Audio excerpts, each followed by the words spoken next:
If you've ever been moved by a performance, a poem, or a quiet act of grace, this one's for you. Not all legends go out with fireworks. Some leave us like a jazz note, soft, lingering, unforgettable. Malcolm-Jamal Warner was one of those. Legends. In a world of loud headlines and louder personalities, Malcolm-Jamal Warner stood as a quiet force. He didn't need controversy or chaos to stay relevant.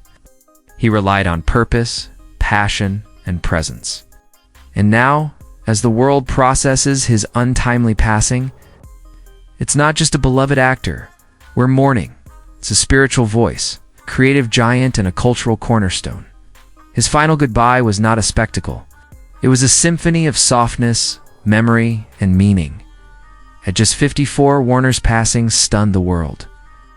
Known to many as Theo Huxtable, the iconic son on The Cosby Show, Warner's legacy stretched far beyond sitcom laughs. He was a poet, a jazz musician, a director, and a mentor. Yet even with that remarkable resume, he remained grounded, a rarity in the glitter of Hollywood.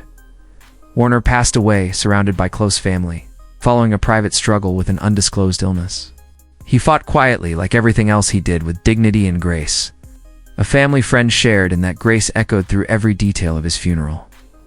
Warner's funeral took place at the renowned Forest Lawn Memorial Park in Los Angeles, a place reserved for the most revered names in entertainment. But this wasn't your typical celebrity send-off. There were no flashing cameras or press barricades, just candlelight music in mourning. A soft jazz trio opened the ceremony with an original composition, one that Malcolm himself had helped compose years earlier but never released. It was as if he were speaking through the melody one final time. Family members shared heartfelt reflections. His mother, Pamela Warner, held a framed photo of her son and whispered, "He wasn't just my child, he was my wisdom." His longtime partner, Sharon Leal, delivered a tribute that left the room in tears. He wasn't the storm. He was the eye in it.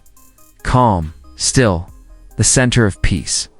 Warner's casket was a tribute in itself, custom-crafted and rich, espresso-toned. Walnut, with brushed gold accents and soft black velvet lining. But what set it apart were the engravings, verses from his unpublished poetry etched on the panels, and musical notes from his favorite Coltrane solo on the lid. One powerful line caught everyone's eye. "Still waters run deep, so did he," surrounding. The casket were midnight blue roses and ivory lila colors, chosen to reflect creativity, wisdom, and inner purity. They weren't just flowers, they were metaphors. While the service remained private, tributes flooded social media and airwaves. Queen Latifah called Warner an architect of quiet excellence. Viola Davis described him as the rhythm we didn't know we needed. And countless fans posted memories of growing up with Theo, the awkward, thoughtful, and deeply relatable big brother figure. What made Warner unique was his refusal to be boxed in. He never coasted on past fame. He evolved, explored, and elevated. Whether it was through his Grammy-winning spoken word album or mentoring young artists in community workshops, he left behind more than a resume. He left a roadmap Warner guarded his personal life closely, especially when it came to his young daughter. But in one of the most emotional moments of the service, a letter he had written for her was read aloud. "When I'm no longer beside you, listen for the music. That's where I'll be. In every note you hum. In every silence between words. In every truth you live." It was the kind of message that stays with you long after the service ends. Malcolm-Jamal Warner didn't chase stardom. He chased meaning. He leaves behind unfinished projects, poetry collections, scripts, and jazz compositions. Whether the world ever gets to see them remains unclear. But the impact of his already shared work is eternal. His life reminds us, greatness doesn't always arrive with noise. Legacy isn't measured in ratings or records, it's measured in hearts moved and lives changed. As his casket was lowered into the earth to the soft wail of a saxophone, you could feel the hush not of sadness alone, but of reverence. This was more than a funeral. It was a meditation. A moment suspended in time, shared by generations who grew up with him, laughed with him, and learned from him. Malcolm-Jamal Warner wasn't just an actor. He was a mirror reflecting back the best of what we could be when given the chance. He was a melody smooth, soulful, unexpected in all the right ways. He was a memory in motion, ever frozen in time, always evolving, always becoming more. From his breakout role as Theo Huxtable, he grew into so much more than anyone expected. He became a poet of presence, a quiet revolutionary who didn't demand attention, but commanded respect. On screen, he made us feel seen. Off screen, he lived a life that honored purpose, peace, and passion in the pews at his service. You could spot the faces of those who knew him, not just Hollywood elites, but former co-stars, musicians, teachers, and fans who simply wanted to say thank you. Many wept. Downey smiled. Some even laughed softly through tears, recalling his infamous charm and warmth. This was Malcolm's magic. He made everyone feel like they mattered. The casket glossed mahogany, with silver trimming, stood not as a symbol of finality, but as a vessel of a life fully lived. Draped with white lilies and blue irises, it represented both his grace and his depth. As the saxophonist played a slow, bluesy rendition of a song for you, the silence of the crowd said what words could not. It was the kind of farewell, reserved for those whose impact couldn't be contained by fame alone. Family spoke of his quiet strength. Friends recalled late-night talks and open mic nights.